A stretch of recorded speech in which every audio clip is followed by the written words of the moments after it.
Thank you very much. Everyone around the country is on pins and needles, LeDrew, awaiting your decision. Particularly those ministries who are in the running. LeDrew, are you ready? I am, Jim. I am. What's new? What's been going on with you this summer? Man, this whole free agent experience, really looking forward to it. Well, you weren't able to be recruited because you went straight to seminary from your last job. Have you enjoyed this recruiting process now?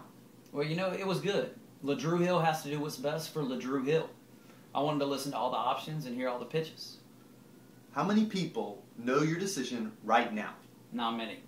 It's a very, very small number. I could probably count them on my fingers. One hand or two hands? Let's say one hand and one foot.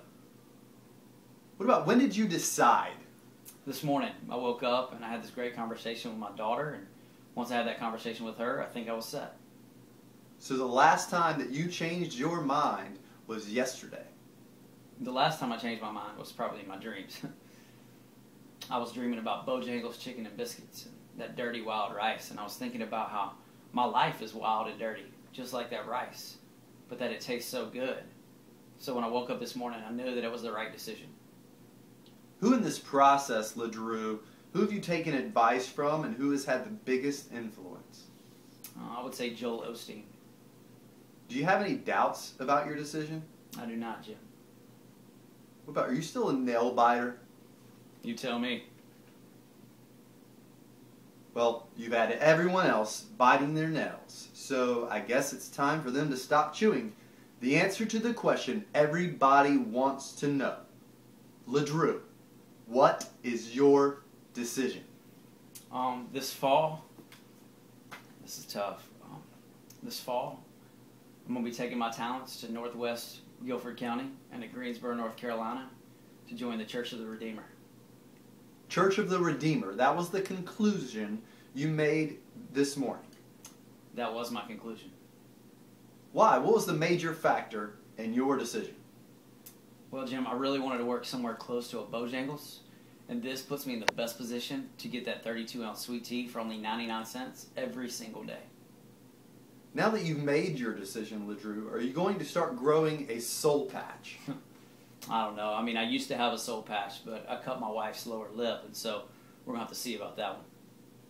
After growing up in Winston-Salem, how do you think you'll fit in Greensboro?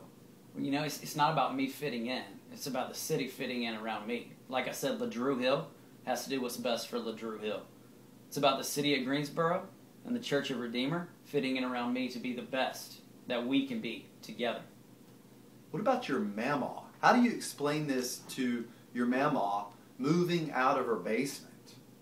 It's tough. It's tough. I mean, all those times when I've needed a shirt ironed, she's been there for me.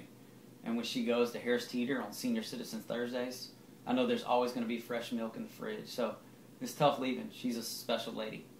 Very special lady.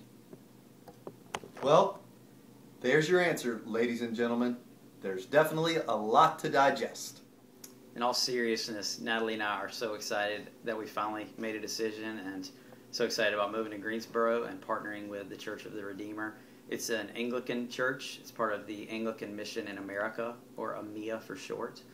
And I'm going to have kind of three parts to my job. I'm going to get to partner with Young Life and still be a Young Life leader at Northwest High School. And I'm going to get to help start the youth ministry at the Church of the Redeemer, and also provide some leadership for other Anglican Mission in America churches in our network.